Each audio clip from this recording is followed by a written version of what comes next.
Oh, you know what? I'm gonna grab my water bottle real quick. I don't wanna have to leave. That's fine. If I'm all thirsty. Hold on.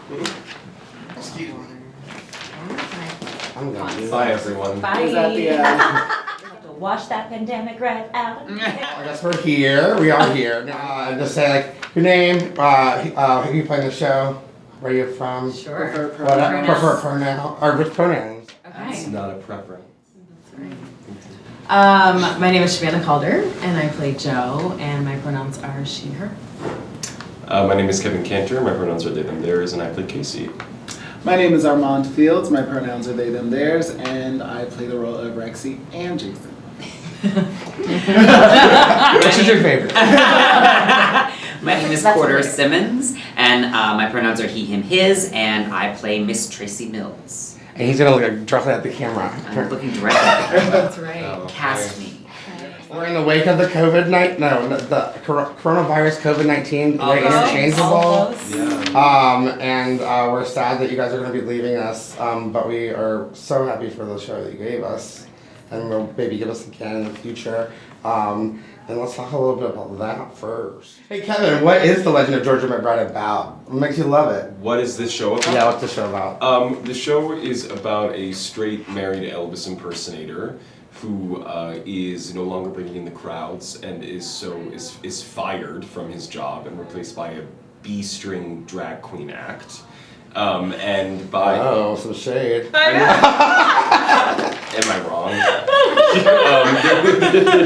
And once he's fired from that job and replaced by the drag queens, he, by engaging in art form in a community that he was otherwise unfamiliar with, comes to learn a lot about himself and the way that he wishes to navigate in the world. Yeah, that's what the show's about. You've done this like three. This is my third time in the show, but my first time playing the role of Casey. Oh. And yeah, it's just a really fun show. It's a show that I think centers joy, which is a really wonderful and rare thing, especially in shows that explore narratives that center the LGBTQ community. I think too often when we put those narratives on stage, it can be in shows that center that community's trauma. And what I love about this show is that it allows queer characters to exist front and center while focusing on the light and joy that aspect of their identity brings to the world, rather than centering the trauma that is too often associated with the community. You've done the show twice too, right? Yes. But playing the same role. Yeah. Has anyone else done the show? Newbies.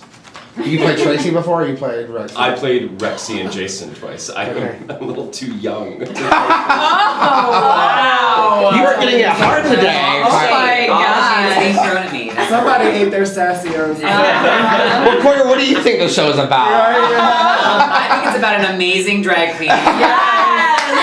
Named Georgia McBride. Comes to school a sad little boy. No, I couldn't say it any better than Kevin already did. I mean, that's you know.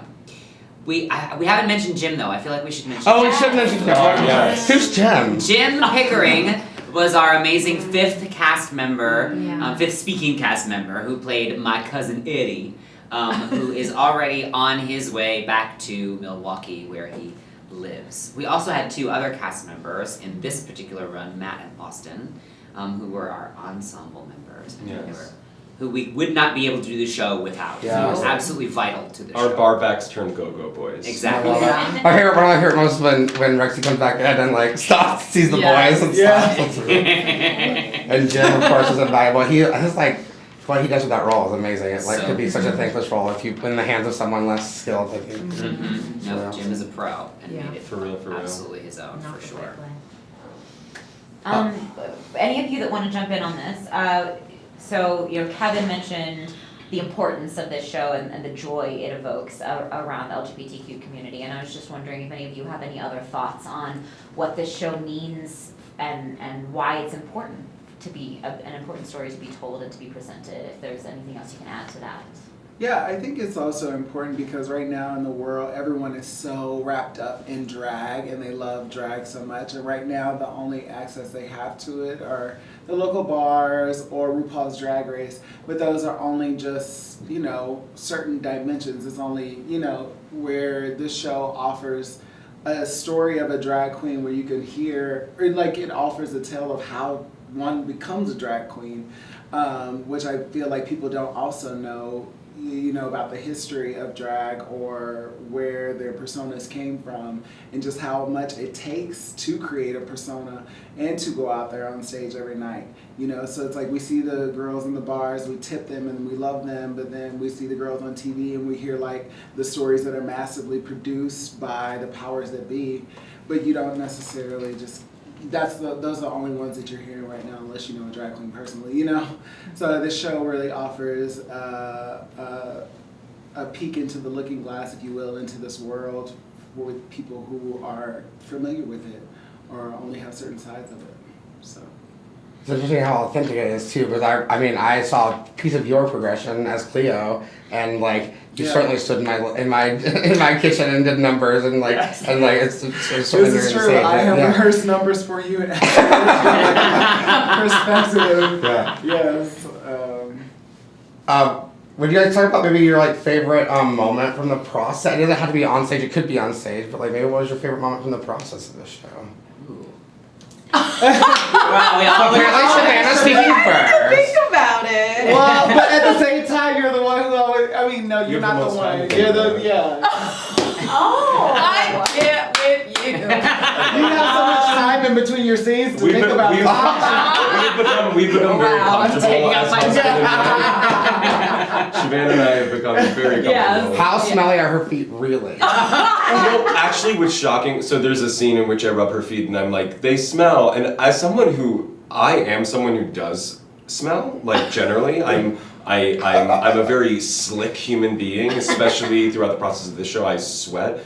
Shavannah is odorless. Like, I remember that first time that you took off your shoes and I'm like, okay, is this gonna be embarrassing for either one of us? Like, I'm gonna have to be like, ew, your feet, and then like rub them. And never once have I even had a whiff of anything. That's amazing. I mean, it's really a gift. I'm very. Oh, it's Too over late. now.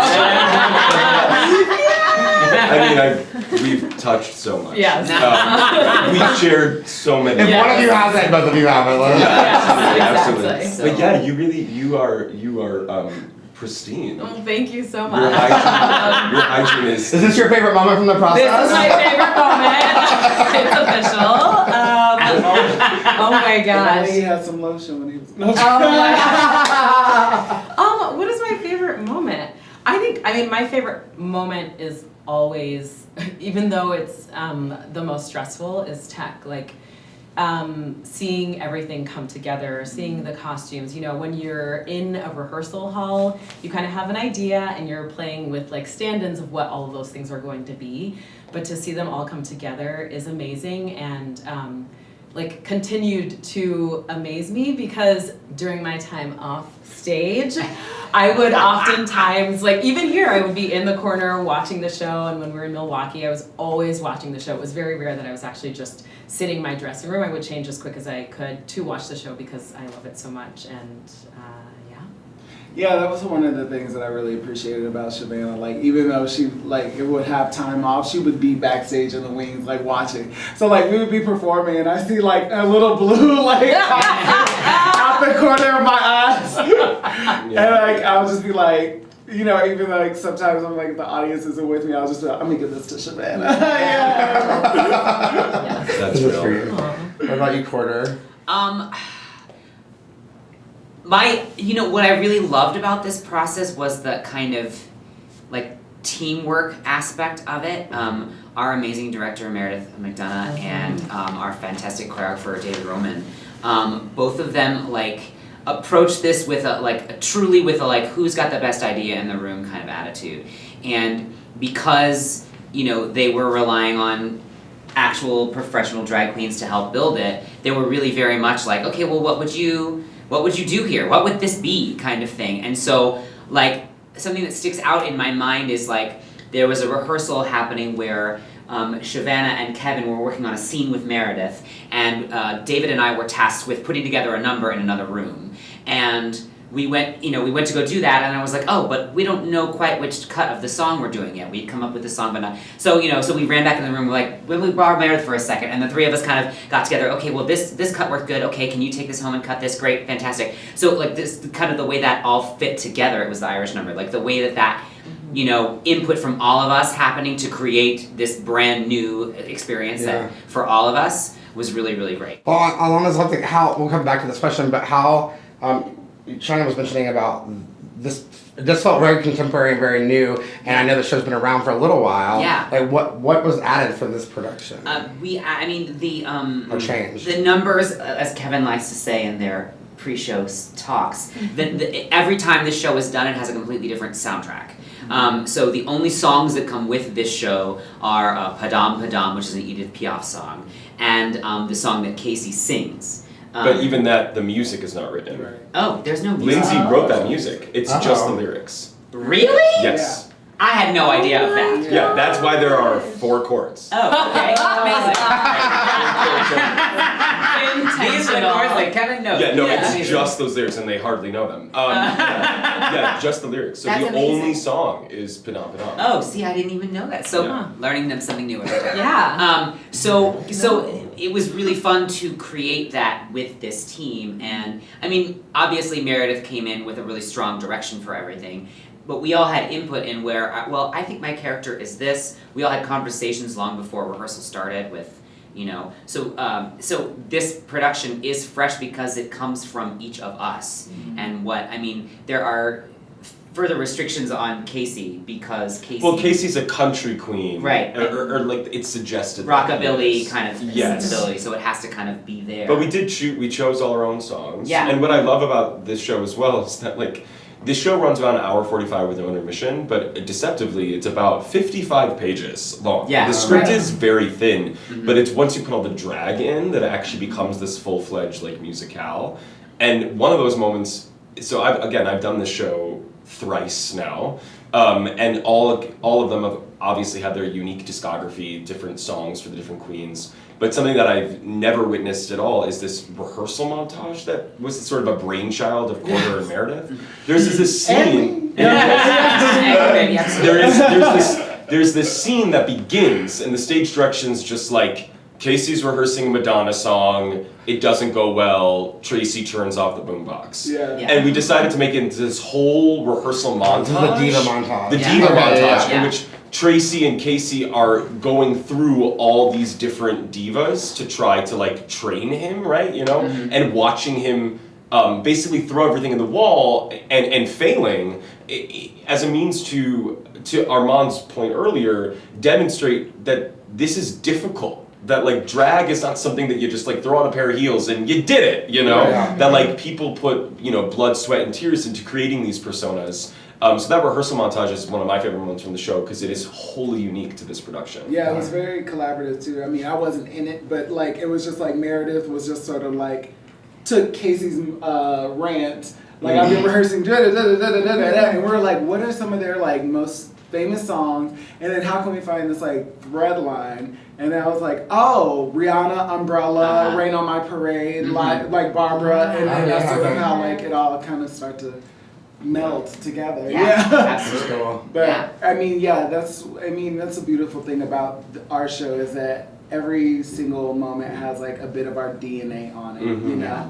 and having us having drag artisans, but also just people who are part of the gig world and doing the chillin' circuit, but just doing shows. Well, you're all part of the outside gay world just by virtue of being an actor, right? Yeah, I mean, but it's just doing shows outside of conventional plays, you know what I'm saying, and Oh, going sure, to yeah. bars and doing poetry readings or singing songs and never knowing what you're walking into. Never knowing what you're walking into, and I think having that knowledge and that experience and bringing it to this show is extremely helpful, and also I think just offers more of that experience to the Yeah. audience and the people watching it who are probably years from it.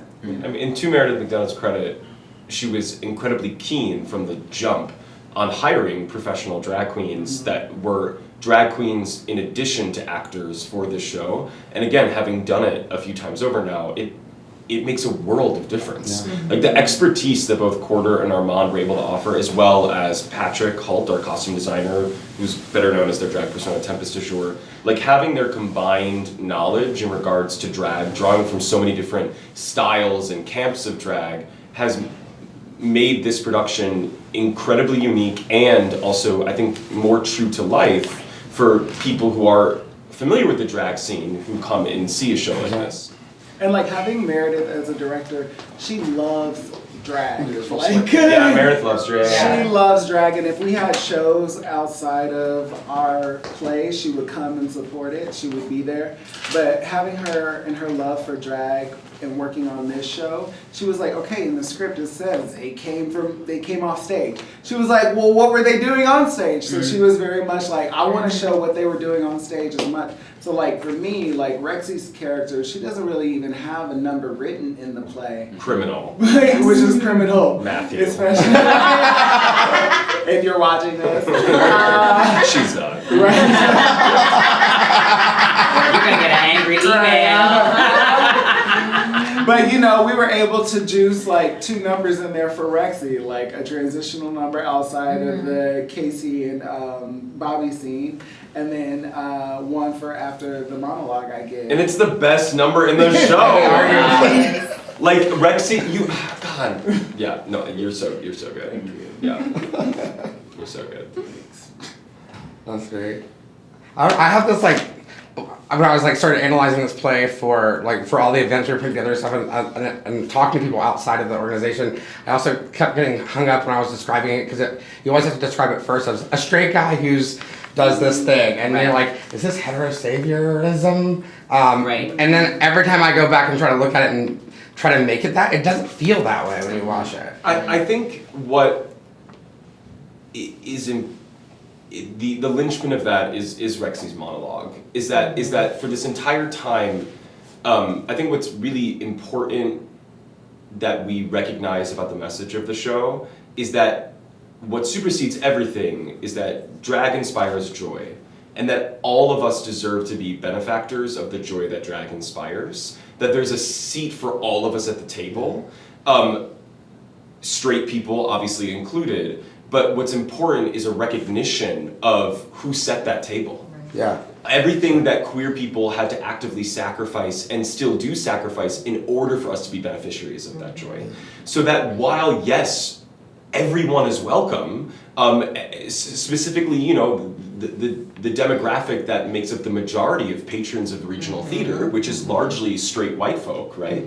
That, yes, we want you to come and experience the joy that drag inspires, again, while paying homage to who had to fight for that joy to exist in the first place. Yeah. And then once you fall in love with drag at the regional theater, go out and support drag in your local community. Yeah. Like, go out and share the patronage that you have supporting live arts in institutions like Arizona Theater Company, and then share that patronage with hardworking drag artists in your local community. That if you don't make that next step, it's sort of all for naught. Like, we want you to fall in love with this art form and then encourage you to actively go support it. That And support the people who do it. Yes. Support the LGBTQIA people who are putting this art form out for you. Yeah. Support their rights, support their ability to exist and use the restroom and all of those things. Yeah. Because, Because and to that, you know, right now, especially with what's happening in the world, a lot of drag performers are unemployed right now, and we don't have health insurance, we don't have a union to protect us. You know what I'm saying? So if you know a drag queen, ask them what their Venmo is. Send them some dollars, because right now that's I was actually just thinking about Diva, who's here in town. She's like works full time at Mac, but even her day job involves touching people, like, you know. So I'm sure that's even like on. So there's a lot of them here in Tucson you can support.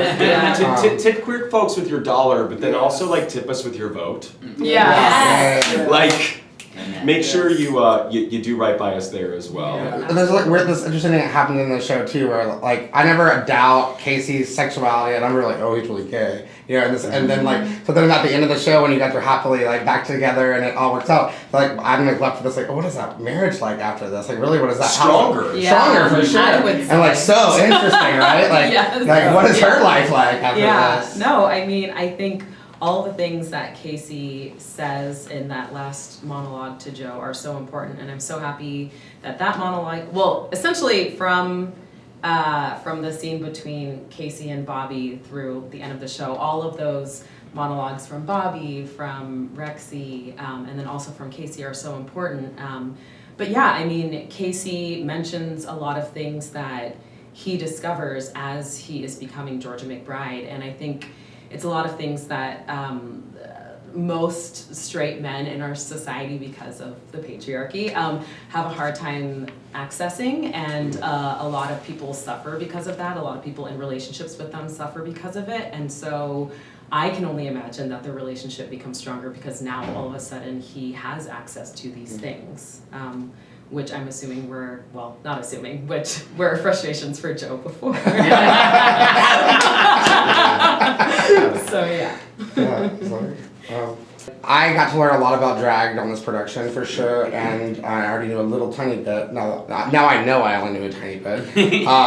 And I'm really been interested in exploring like what is the future of drag. Like this like idea of lip syncing in a bar is like fundamental to drag, but also you can go back in theater and find drag for hundreds of thousands of years, or a long time. Like what? Like have you guys given any thought to like what that might mean? Like what is the future of theater and drag, and like what's exciting and what's out there now that you guys might be excited by? Yeah. Well, I definitely think that the future of drag right now is upon us, like as far as like artists being forced to kind of look within themselves and kind of think of ways to create their own content.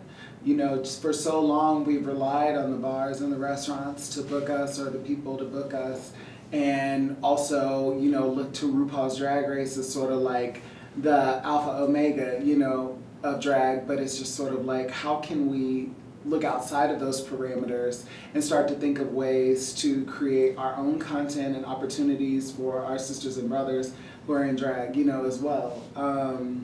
So I'm definitely excited to kind of see where artists who are now kind of forced to not be able to be in those institutions, because that's the thing, at the end of the day we have to create, we have to be out there, we have to somehow do this art and touch people in some way, and I'm curious and excited about what is next for the drag community. I definitely think that we're going to see a lot more like podcasts coming out, a lot more digital content, a lot of drag shows that are being live streamed, and that's fantastic, you know, but also like think of ways to produce our own shows and find spaces where we can put our own show up, you know what I'm saying, and not necessarily waiting for these people to book us. So Cleo's coming to Tucson. I don't know, Will, is Cleo?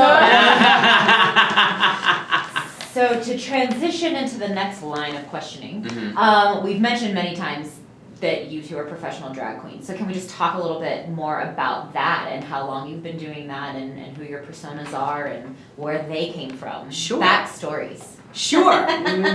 So my drag persona's name is Cacophony Daniels, and that comes from I've often said that cacophony came from my need to find an outlet for my physical voice. You can probably tell watching this that I have an odd voice. It's a unique voice is maybe a better way to put it. I'm loud and all of those things. And so cacophony comes from that. A cacophony is a live singing drag queen. So when I perform, I sing live, preferably with a live band or piano, but sometimes with a track as necessary.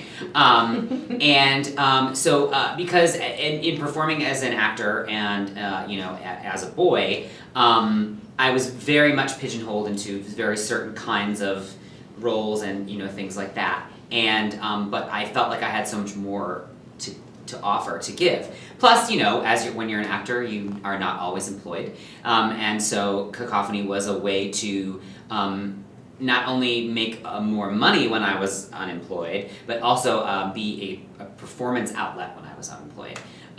So that's kind of how and why she was born and why she continues to exist. Plus, Armand and I have both talked about this in previous talkbacks, where once I embraced cacophony and was able to really put her out into the world, not as a separate entity from myself, but as part of what I do as a performer, I was able to find more avenues to be a performer, like this show. If I was, in the closet, as it were, about being a drag queen as well, like say to my agents, they wouldn't have known to submit me for this. So they wouldn't have known that I should be doing this kind of thing. Once I kind of let those worlds kind of both come together, I found that I could get more work and things like that. Was it a moment, like, you're like, I needed a persona that can do these things, or can express these things, and then, like, you look for that persona? Or who came first?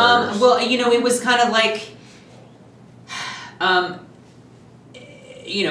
as me, I've constantly throughout my life been, when I was on the playground as a child, are you a boy or a girl, kind of thing. I was always putting both of those things out into the world. But when you become an actor, especially in a large market like New York or Los Angeles or whatever, you find yourself, okay, I need to make myself specifically this one thing in order to get work. And so I was making myself specifically this one thing, but this other thing was still there, okay, well, I need to be a tenor, but I'm also an alto, so what, and I need to look great in a suit, but I also look great in a dress, so like, so that kind of thing. So it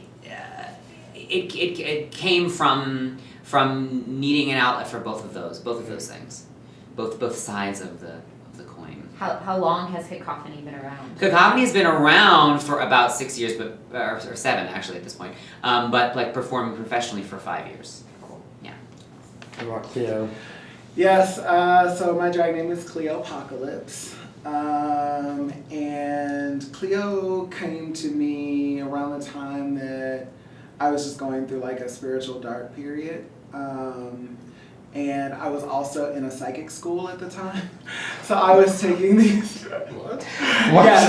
Yes, I was in a clairvoyance class training. And Harry Potter? Was that? Like, yeah, it was totally like Hogwarts, but for psychics. It was really awesome. And I was always apprehensive to do drag because I was Black and effeminate and an actor, I thought that was kind of expected of me, was to put on a dress and some makeup. And so I didn't necessarily, so I was always apprehensive to do it. And then I was also in a show at the time where I was playing a half of Milli Vanilli. Were you Milli or Vanilli? I was, neither one of their names was Milli or Vanilli. It was Fabrice Morvan and Rob. And so I was Fabrice Morvan. And so I was the French one. The other one was Swedish, yes. So I had to like wear a wig and makeup for Milli Vanilli. And so I was like, I had this makeup and I was just like at home and I was just like, this was also around the time that like YouTube tutorials were just starting. So I remember watching like one tutorial and I was like, maybe I'll try doing my makeup. And so I was also telling this to my teacher at the Clairvoyance Hogwarts. And he was like, oh my God, you should be like a drag queen that does psychic readings. And I was like, ooh, like Miss Cleo. And so there was that. And then when I first painted my face, I thought that I looked like Cleopatra because I had these huge like cat eyes. And so I was like, okay, so Cleo is there. And I was like, but I need something to sort of like offset this sort of like jovial like personality that I have. And it was also around the time Lady Gaga's song Marry the Night came out, and it talks about like how you have to marry your light with your dark side, And I was like, okay, so my name should have something that does with like darkness or like destruction or something. And I was like, oh, like an apocalypse, And apocalypse is that. It's chaos and destruction to create room for rebirth. And that's kind of like what I was going through in my life, and so that's how I came up with Cleo Apocalypse. And I play with the wordplay, yeah. So, And you know, I started doing Cleo, but it wasn't like it was like full force or anything like that. I was just like, I would do a little bit and then I'd retreat back into my drag closet. I was what they call the apprehensive drag queen. Who calls it that? And it wasn't until 2017 I moved around a bunch and I found myself back in Chicago. And I was back working at my restaurant jobs and I was just miserable. And I was just like, I gotta do something besides this.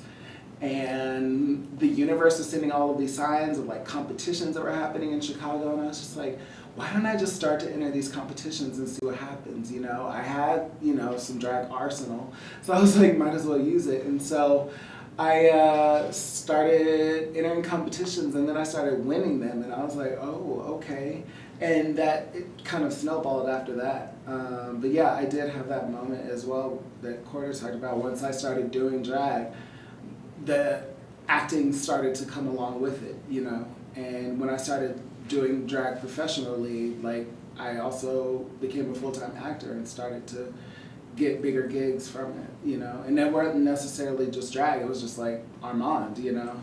I definitely feel that like as my confidence grew in drag, my confidence grew in me. And like it's still an everyday just like thing to constantly teach yourself to love yourself and appreciate yourself.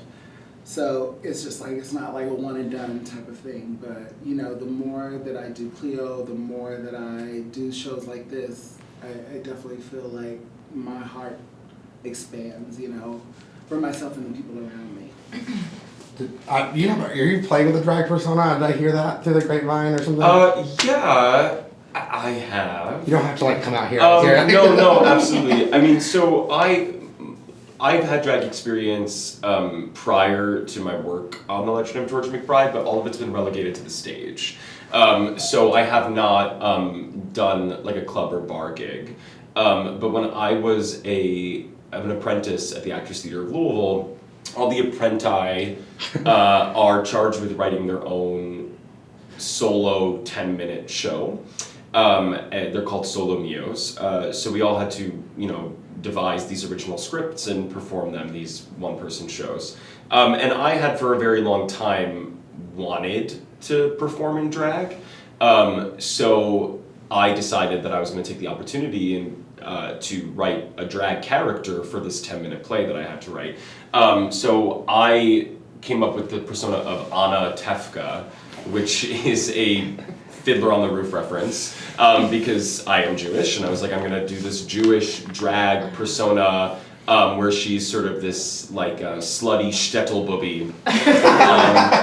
And it was a 10-minute play in which she is doing a promo video for a Passover-themed party at a gay club run by a queer Jewish party conglomerate called Oi Gay, which is based off of a real Jewish party conglomerate in New York City called Hebrew, that has all of these like Jewish bent queer dance parties that I have conflicting feelings about. So I did this promo for Oi Gay for the matzo ball and The matzo ball. And Yes, it was queen. and it ended up actually being this like scathing takedown of pinkwashing. Which is basically when a nation or a government adopts explicitly pro-LGBTQ politics as a means to distract from their otherwise egregious human rights violations.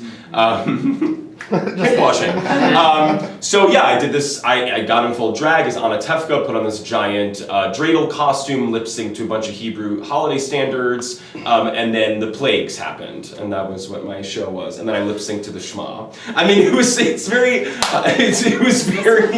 it is recorded, I have it on YouTube. So, which is all to say that I was always interested in the cornerstone that drag has in political arts activism. That was always what drew me most to drag. So yeah, Anna Tefka. But under the wings of both Cacophony and Cleo, I hope to be debuting a new persona soon. After the plague. Yeah. Yeah, after the plague. After the plague. I gifted her a new pair of heels. Yes! She gave me a new pair of heels last night. Oh. No, the black ones. The Britney are boots. coming too. Oh. Yeah. Okay. So I had my first official pair of drag heels as Yes. gifted to me by That's Kim amazing. I cannot wait for the debut. And when will we see your debut?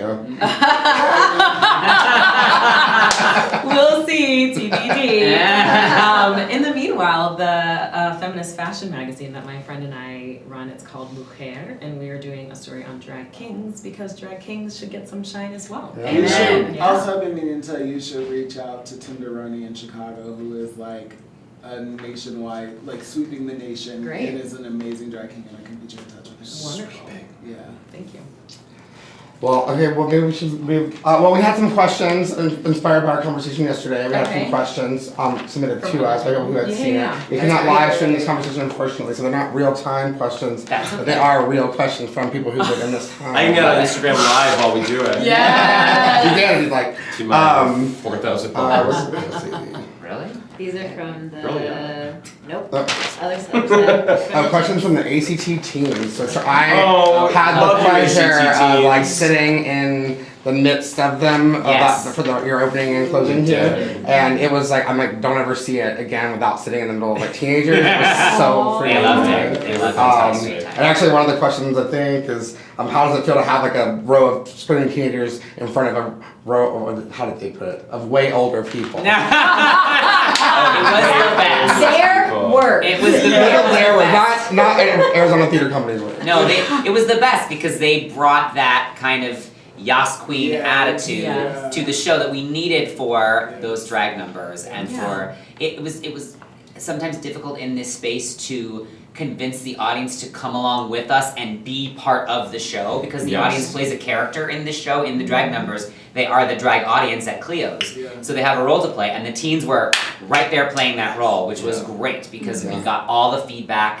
that we wanted for, you know. I saw so many like little hands like pick up their bags and like for find sales. dollar bills. Yeah. What I love about the audiences of The Legend of Georgia McBride and like what the alchemy that takes place because of the people that it attracts is that those teens, some of whom I would stand to reason are a little bit more inundated with drag culture or queer culture at large, are actively teaching those around them like how to be a participatory member of this experience, so that you can see in real time this cultural exchange across generations, and it's really wonderful to be sort of a conductor of that exchange through something as like wild and fun as drag. Yeah, for sure.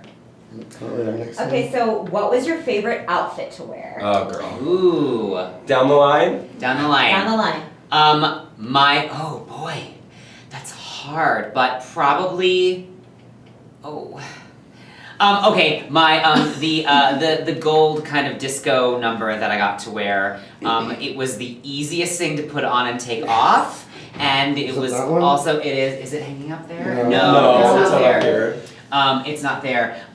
It was just gold, but like plunging neckline, which I love a plunging neckline. And you the got hair, good pecs. and the hair, thank you. And the hair was easy to wear. It was all kind of just like easy to wear. And the best part about it was the audience, especially in that moment, had no idea what I would have performed in that in that outfit. It was just something that I wore, like comes off stage wearing outfit, and the audience is like, "What's that? It's amazing!" But Yeah, often you would come on. on stage and the scene would begin and people would just be like clapping or gasping Yes. just for the outfit. Oh, what's that? What did you perform, Moss? What were you performing? I like to think that it was some kind of like ABBA kind of thing going on. Yes. Yeah. The share we didn't get. Or the Cher that's not ABBA and Cher are never mentioned I in the know. show. It's Both crazy. productions I did prior did have ABBA and Cher. in Of them. course, because Yeah. it's drag. It's drag. Yeah. All right, favorite outfit, baby. My favorite outfit was probably Rexy's entrance look. Yes. Yes. This Yes. purple fur with the purple cutoffs. Yes, the booty and the shorts. fishnet. And the fluorescent green. And the fluorescent green with the fishnet top over it. Yeah. And fishnet gloves and my scorpion ring. That And almost then got that. I think they asked you to cut twice, but you just kept wearing it. Because Rexy's a Scorpio, she's hard-headed like that. And then the mohawk too. and then the braided mohawk Oh, piece. Yeah, so so good. beautiful. So good. And the purple lip. It was a lot of Yes. things going on. That's I super loved cute. it. Yeah. So good. And I got applause from like several audiences. Oh, yeah, from 'cause- just my Did you get the most on and off set? I seem to remember Rexy getting the most applause after, because of what you were saying or how you exited or whatever it was. Absolutely. But you got a lot of on and off applause. Absolutely. Yeah. I wasn't Kevin. Kevin, Um, figure out that. Well, I have two because I have so many. I can wear so many things. I mean, the first is the Wonder Woman because I just Yes. love doing Wonder Woman as much as like the cape is crazy and then my tuck is so meaty. It's like because There are too many snakes on this goddamn it's like my genitals are loud in this. But I love the Wonder Woman. But I the rose gold jumpsuit that I wear when I sing the song. That was hanging This there, one. yeah. I mean, it's I just You're feel, right, go west, like a country, anything in Nashville. I know. I Yeah. feel like, and then shout out to Paul Tobin, our lighting designer, because like the way that garment sparkles when those lights happen is just like delicious. But also shout out to the Milwaukee rep costume people who built that. Yeah. Yes, yeah. This was built. Yeah. Yes, so a lot of some of these pieces were used in prior productions, all designed by Patrick Holt. But like this was built for this show, Yeah. and it is stunning. It is. It is stunning. Yeah. Yeah. I feel like I'm supposed to say my finale outfit, but No. really, Just right behind you. Favorite. yes. But no, really, my favorite is a tie. One, my top of show, which is just like a simple denim top. But the reason that I love it are the jeans. It is so hard for me to shop for jeans just like in life generally. I have my mother's wonderful body, which is like We a all round do. booty and a small waist. And so every time I search for pants, like the waist never fits. And so it's just so nice to be in jeans and be comfortable. And every time I put them on, I'm like, oh, you look so good. So that, and then also the fact that I get to wear like casual, comfortable pajamas in this show. And it's also one of my longer breaks, so I would just like change into my slippers and my robe and everything and get tea and watch the show. One of my favorite Shavana costumes is a pregnancy belly and her waitress costume. How could you Yes. not say Because- that? Because also backstage, she and I would be off during the same time. So whenever they would transition from the holiday montage, they always played RuPaul's Guess Who's Back in the House, Feminine Cloud. And so we did, Shavana and I made a video of her like dancing to that song while it's like playing and she's like has her back facing towards her, the camera. And then when it goes, and they call me mother, she turns around and shows me I haven't seen this video. It's so good. Yeah, we have to show you. I can lip sync to Post that song sometime. Yeah. Post it. Post it, Yeah. you Yeah. cowards. So one of my favorite questions that the teams asked is, what is something you learned from your character? It's a heavy, loaded lot. question. I will jump in there because, you know, like getting to do this role twice. You know, when I first did this show, I wasn't as pronounced in my drag career. But playing Rexy definitely gave me that courage and that catalyst to go out there and slay all day. And like going out there in the world and being in the drag world and then getting to come back and do the role again with the newfound knowledge that I got from the first time that I played Rexy.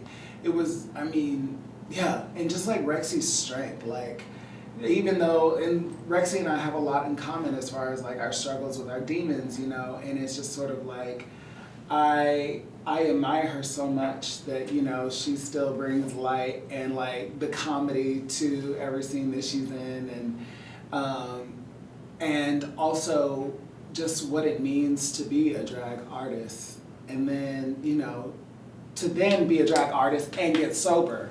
That's like, you know, unheard of sometimes. I mean, it's not unheard of, but it's just very rare in the drag community that there's a lot of people in the sober community as well. And so that's what I also want to take whenever I go do drag shows. It's just, I'm not like preaching or anything, but just also be like, hey, we can do this, we can have fun. We don't have to use intoxicants to like have a good time. What's your line about don't let my personal shortcomings It's don't let my shortcomings mistaken as devotion for lack of devotion, you know. And that's truth, you know. And then also Jason, just like I love Jason because he is like the quintessential of adulthood. You know what I'm saying? He's married, he has the kids, like he pays his mortgage. You know, and I'm just like, yeah, way to go, Jason. That's He is the most responsible character. he is, you know. Like, What do you mean? well, we make it in the end. Yes. Yeah. But I You made $18 of chips that one night. That's Casey. very great. But also to be like a black man that owns property. That's you know? Amen. That's right. It's Amen. inspiring to me, and I'm just like, yes. Too much camo though. you know, Yeah. too much camo though. Yeah, way too But much. like we'll forgive him though. Right. Yeah. It's Florida. Porter, did you learn something from your character? Well, from doing this show, I have a new love for the art of lip syncing. I've always loved it, and I've always loved being an audience member watching a queen do lip syncing. But because I sing live all the time, I have never really enjoyed doing it myself. But in helping to create this show and to playing this role, I have learned to have found a new love for it and a use for it in the world of, not that I ever thought it was useless, but like in the world of drag and what that is. It's brought new joy for that. Will Cacophony ever be lip syncing? I mean, there are always little elements of lip syncing in Cacophony's performances when there's like dialogue brought in from something pop culture or whatever. I don't know exactly. I don't know that I'll ever just like do a show where all I do is lip sync, because that wouldn't feel like it was me. Don't But- deprive us of your voice. Cacophony's got pipes. Yeah. Tune in tomorrow. But I've found a new love for that for sure. Awesome. Kevin?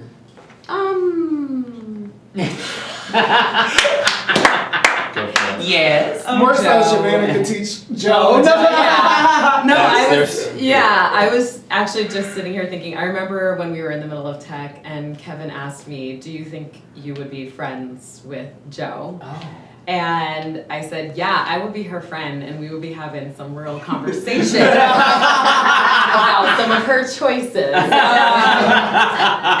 so, I mean, in terms of what I learned, what I learned by playing her, actually, I think is actually has more to do with our rehearsal process more than like Joe as a character, which is something that I've talked about other times, but it's just like a continuous lesson on consent, which was really important for us when we started putting this all together, and just realizing how much that applies in life, you know, and how to me it has become more simple and like a no-brainer, but it's something honestly that I don't know, as a woman like moving throughout the world, I'm very used to just going with the flow and like making sure that other people are happy, and being in a situation where someone else was making sure that I was comfortable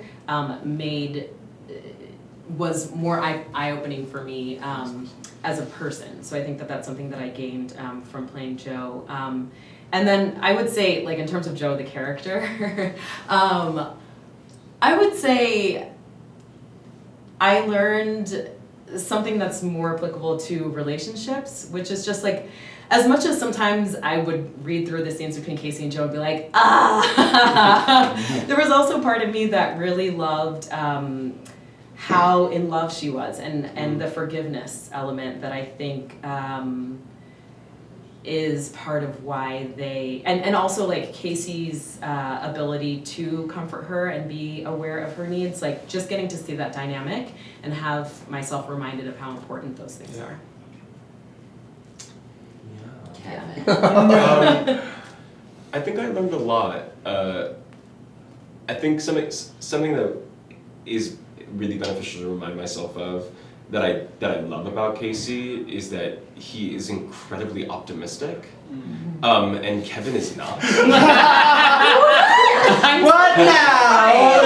not Kevin. I operate a little bit on like an anxiety-driven, nihilistic. You called yourself the Eeyore the first day. I am something of an Eeyore. And Casey really, I mean, in the first scene, he says he's like, because I know everything's gonna be okay. Yeah. And like. And again, I have to, even in saying that out loud, I have to like take a step back and be like, don't judge that, Kevin. Because it's very easy to be like, that's a foolish way to walk through the world. But I think there is a lot of beauty in it. Because that optimism does facilitate him engaging in this art form to begin with. That if he was, that optimism, that sort of like willingness to explore the unknown, free of judgment, it opens so many doors for him, and I think that's really beautiful. That optimistic outlook really unlocks a lot for Casey, and something about Casey that I think reaffirms something I feel like I already knew is that there's so much to be learned by just listening.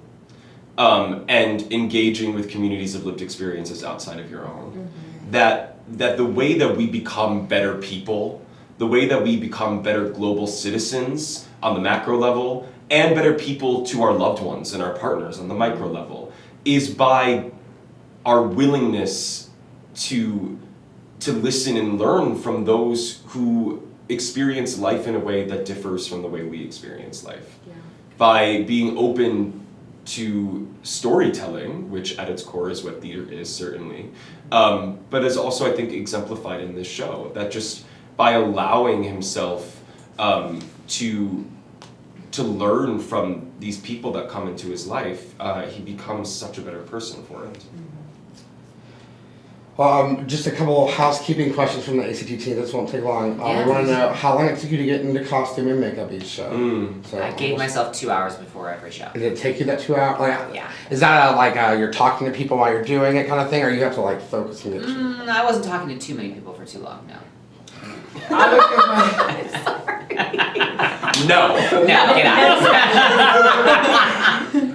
I would give myself an hour to an hour and a half, but honestly, sometimes I had to do it in 30 minutes, and I was still able to do it. They say if you give a drag queen 3 hours, she'll take 3 hours. If you give her 30 minutes, she'll get it done in 30 minutes. I wouldn't get it done. I often had 90 seconds. Yeah. Quick changes. I mean, like, again, wardrobe team here at Arizona Theater Company, blessed to Kelsey Starr and Robin, and Milwaukee Repertory who made it possible, blessed to Bobby, Logan, and Elizabeth.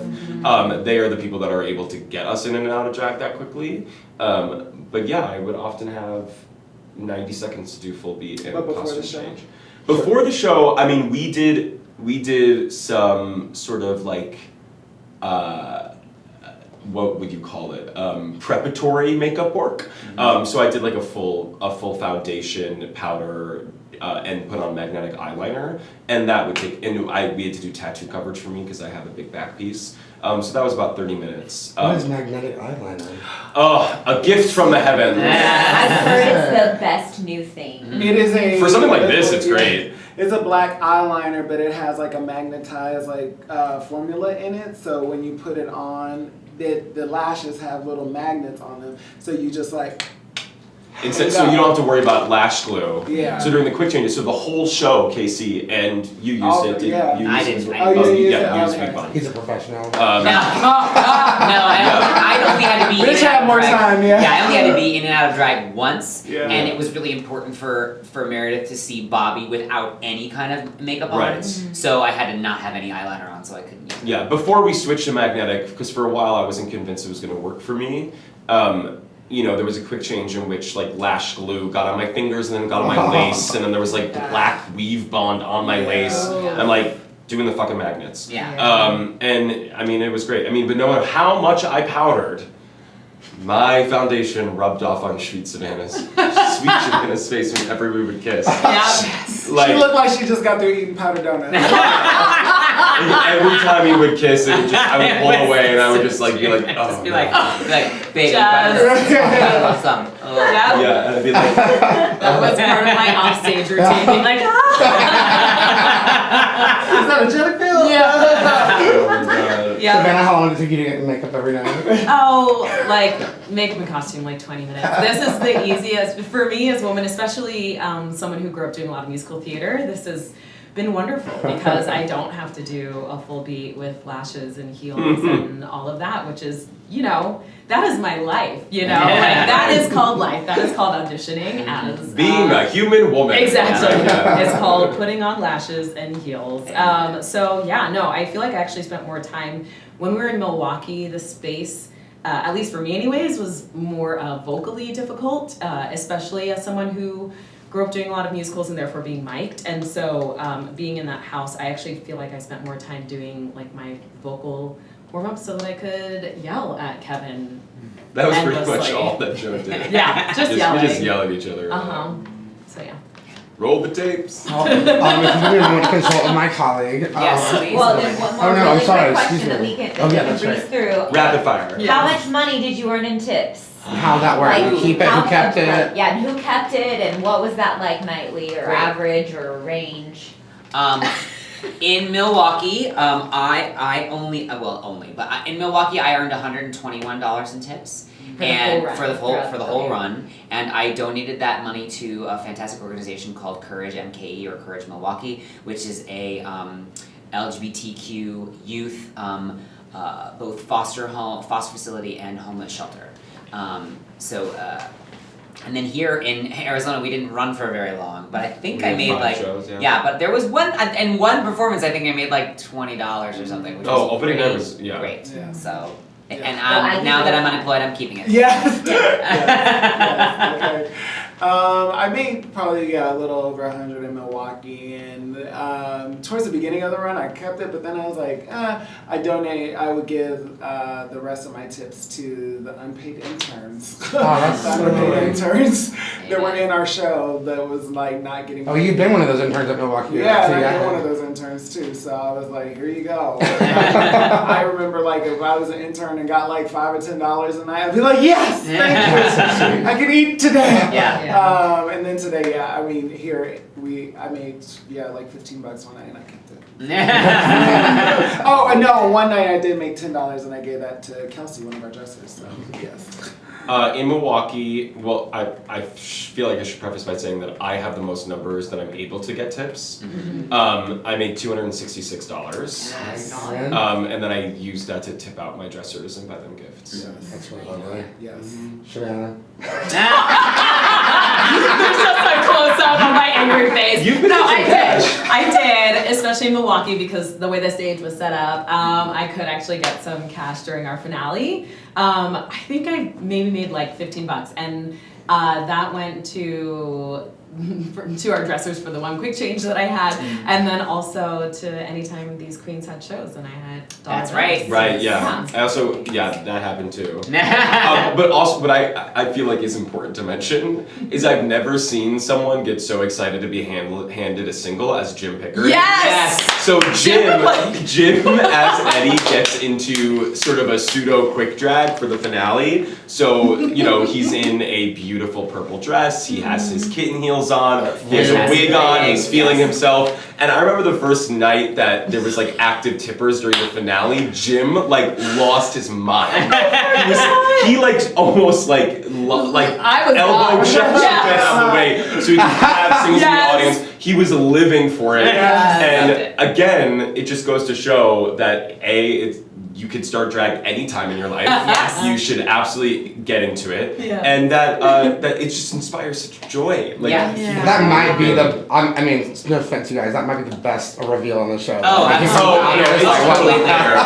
Completely. I mean, there's a moment earlier in the show where he just comes out like in a sparkly tux, And everyone's and like, usually the "Woo!" audience loses it, and that happens while I'm quick changing into fancy. Yes. And every night when he would get applause for just appearing in a suit jacket, I'd be like, curses. Like, how dare you? Well, I'm like applying a goddamn glitter lip. This man walks out on stage in a jacket and people are losing their minds. I'm like, but he earns it. Yes. From the beginning of the show. Absolutely. Yeah. Well, Absolutely. we're gonna have you. well, we were also gonna have you guys say nice things about Jim, but you all just did because he's not here. because we love him. Yeah, we But love I don't know if you Jim. guys saw the questions I sent earlier at all. Yes. But like maybe we could do a few like Georgia McBride superlatives. That would be like a cool like way to Wow. finish. Like if you guys thought like best or like most congenial or any kind of like what awards did you give each other from the cast? Awards. Oh. Most congenial is definitely definitely quarter. I hate Little to- Miss Sunshine. Yeah. She's able to find the silver lining. Yeah. in easy situations. Yeah, I was gonna say, you need to get her on a spin team, because it's like, Yes. I can't It's amazing. sometimes. Also, the level of patience and grace is I aspire to. I'm so grateful to you all for saying that because I just feel like a giant bitch sometimes. So I'm No. really Never once ever. Yeah, Like, never. even when you're throwing shade, it's like also sometimes a compliment. It's That's the best. And then you laugh after. You ever think if you say something like a shade, you like laugh after it. Also, speaking of laughter, I know exactly. Oh my god! So there was days during tech that we would be all in the house, and Quarter would still be putting his face on, and for whatever reason he laughed. And in Milwaukee, the dressing rooms are 2 floors above the stage, and we could hear her laugh from her dressing room and from the stage. And it's one of those things where it's like on the wrong person, that might get Yes. grating after a while, Right. but it is such a bolster of energy. Like Yes. we all It makes love you it smile. so much. The best laugh, you get best laugh. Thank Yes, you. for real. Oh my gosh. That's so sweet. Yeah. I mean, I think Shavannah needs some kind of award for like the best attitude at question and answer sessions like this. Because Yes. no one ever wants to ask Shavannah about her opinion about anything. She never gets the kind of love. There was I feel like there was the one comment where it was like, how did it feel that you didn't get to wear pretty clothes? Yeah, I was like, what is it like to have the most boring costumes? Yes. And I was like, great. They're just utilitarian. Yeah, Yes. no. I mean, it went with, what I was talking about before, that like, yeah, no, truly, I am so happy to wear sneakers and flat sandals and jeans because most of my life is not spent like that. Yeah. But So, also, we would yeah. do like full-on Q&A sessions for Yep. 30 minutes, And where I'd we be would like- all get all the questions, and it would just be like, and then there's Shavannah. So, Yeah. so like I most know. maybe like thankless role, I Yeah. guess. Yeah. But just the best, most bright, shining person. Thank you. You're welcome. That's the most bright shining person. I will accept it. I would say like best little kid sister. Like Aw, that's wife. nice. yeah. Best like, wife. Yeah. Although we do get divorced, I think, like a few times a week. Yes, we do. Yeah. But we make up. Yeah, we do. Yeah. I don't remember why I last divorced you. Yeah, I think that if there was an award for the best like exit applause, entrance applause, all of those things, it would definitely go to Armand. Yeah. Yes, that is Because, true. yes, because I mean, you get fantastic exit lines written for you, but you have to earn that love from the audience, and you Yeah. absolutely did. Absolutely. Every single Thank time. you so much. Absolutely. That one last scene, there's no exit line. Yeah. But I made it an exit line. Yes, so you I was did. like, move it! I love it. See, I most think- actors would just say, "Boo bitch" is an exit line. Yeah. Not this one. Yes. Armand is definitely best older sibling, but also like best show mother, because especially when we were in tech in Milwaukee, I'd be like, I don't have lotion, I don't have this, I don't have, and Armand always has this massive backpack that has everything you can need. It's true. Always. You need Evian. Well, they're psychic. They trained to be a Yes. psychic. Yes, that's true. So Good psychics are prepared. Yeah, For sure. always. Yeah. Yeah. For apocalypse. There you go. Yeah, absolutely. What award would Kevin get? Oh. Best worst snacks. No. I was like, if I see them eat more carrots, She's roast throwing- meat, or edamame, She's throwing shade at me because I'm a healthy snack. Chicken. I eat healthy You snacks. eat they healthy. do eat healthy. They No, do. I would say like It's not. None of them are going to be positive. I'm telling you now. no, No, this is a yes. positive one. I would say like most absolutely willing to like completely go there in a situation where you like have zero Skill. control. No, you have skill. feel, but like zero control and just like literally dive into anything. Like, oh, you want me to kick my face? I don't know if I ever have, but sure. Well, you know, whatever. Yeah. You want me to ride the stage? Okay.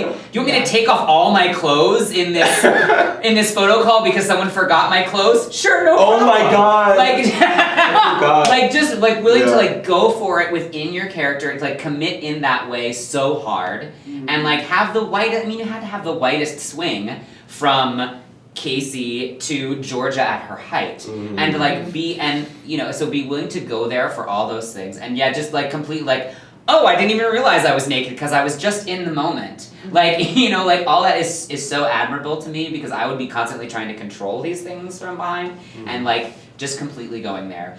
And also just putting up with like the craziest stuff being thrown at you because you did have the craziest changes and like all those things. I mean, girl, you had some crazy changes, but like yours would like boom, boom, boom, boom, crazy change, crazy change, crazy change, crazy change, like just in a row. The fact that you could put up with all of that in such a like congenial, wonderful way, and like, and you know, yeah, so many things Thanks, that you know. babe. I would say most disciplined though. That was why. Oh my gosh, very disciplined. Yeah. Oh, thanks. Yeah, And- very disciplined. And like ambassador for your entire community. Yes, as we've that's- all been at different times, Yeah. but especially because you were the forward-facing person for the talks that we had in Milwaukee that we didn't get to have here Yeah, in that's a Arizona. That were all about educating the audience, but the audience wanting education from you about so many things that weren't about the show specifically, Yeah. but about you and your community and like and our community of course, but like you just having to be this like instant mouthpiece for everyone and the grace with which you took that and the charge with which you like, yes, okay, I'm gonna educate this group of people. Like that's so wonderful. Yeah. Mhm. And I would say, I mean, Thanks, babe. to go with that also just like, that also is applied outside of that setting, whether you are getting to watch your poetry or going through a script and like Kevin will, especially for, like how do I put this? Especially for certain characters, Kevin does a really great job of being like, why would they say that? Or like, this is why this isn't useful, and I think that's really helpful. Like, and it actually amazes me that they're able to like constantly have like all of these like thoughts or like balls in there, like juggling these like different parts of their stuff. That was, before I got here, everyone talks about things that know to be true is like their favorite production we've ever done. And that was also your reputation before you got here, is that you come as like ambassador for your community and everyone was really excited to have you back. So Oh, thanks. I mean, that's why I like working in regional theater, is that you get to plug yourself into so many communities across the country, and I am always thinking of ways in which the work can extend beyond the way we just share our work on stage. That if we let it begin and end when the curtain comes up and comes down, that we're not really doing our jobs. And I've been so grateful that my 2 times here at ATC have been in shows like Things That Know to Be True and The Legend of Georgia McBride that allow patrons an insight into different aspects of the LGBTQ community, but again through such different narratives that just shows the breadth of experience of these people, of our community, and it was Things That Know to Be True was one of my favorite things I've ever worked on, and The Legend of Georgia McBride, which we hope to be able to bring back, I think is again an example of how much joy and light we also have to offer. Yeah. I am Arizona Theater Company. You are Arizona Theater Company. We are Arizona Theater Company.